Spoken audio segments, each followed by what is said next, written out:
ഞാൻ doctor Binsi, nymphs ഹോസ്പിറ്റലിലെ consultant ഗാസ്ട്രോൻട്രോളജിസ്റ്റ്. ഇന്ന് ഞാനിവിടെ സംസാരിക്കാൻ പോകുന്ന വിഷയം ഹെൽത്ത് ചെക്കപ്പിൻ്റെ ഇമ്പോർട്ടൻസിനെ കുറിച്ചാണ്. മറ്റു രോഗങ്ങളൊന്നും ഇല്ലെങ്കിൽ തന്നെയും ഒരു 30 കഴിഞ്ഞ വ്യക്തിക്ക് ഹെൽത്ത് ചെക്കപ്പ് ചെയ്യുന്നത് ആവശ്യമാണ്. ഇങ്ങനെ ഹെൽത്ത് ചെക്കപ്പ് ചെയ്യുന്നത് വഴി രോഗങ്ങൾ അതിൻ്റെ പ്രാരംഭഘട്ടത്തിൽ തന്നെ നിർണ്ണയിക്കുവാനും ഫലപ്രദമായ ചികിത്സ എടുക്കുന്നത് വഴി അത് റിലേറ്റഡ് കോംപ്ലിക്കേഷൻസ് തടയുവാനും സാധിക്കും. Complete blood count, fasting blood sugar, fasting lipid profile, liver function test, renal function test, thyroid function test, ഇതൊക്കെയാണ് ബ്ലഡ് ടെസ്റ്റായി സാധാരണ ഹെൽത്ത് ചെക്കപ്പിൽ വരുന്ന ടെസ്റ്റുകൾ.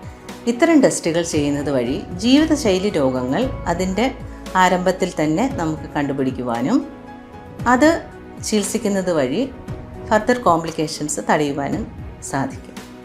അല്ലെങ്കിൽ 40 വയസ്സ് കഴിഞ്ഞ ആളുകൾ കുടൽ സംബന്ധമായ ക്യാൻസർ ഉള്ള ബന്ധുക്കൾ ഇല്ലെങ്കിൽ തന്നെയും ഒരു കൊളനോസ്കോപ്പി സ്ക്രീനിങ് ടെസ്റ്റ് ചെയ്യേണ്ടത് ആവശ്യമാണ്. ഇങ്ങനെ കൊളനോസ്കോപ്പി ചെയ്യുന്നത് വഴി ചെറിയ മുഴകൾ നേരത്തെ തന്നെ നമുക്ക് കണ്ടുപിടിക്കുവാനും അത് ഒരു കുടൽ ക്യാൻസറിലോട്ട് പോകുന്നത് തടയുവാനും സാധിക്കും.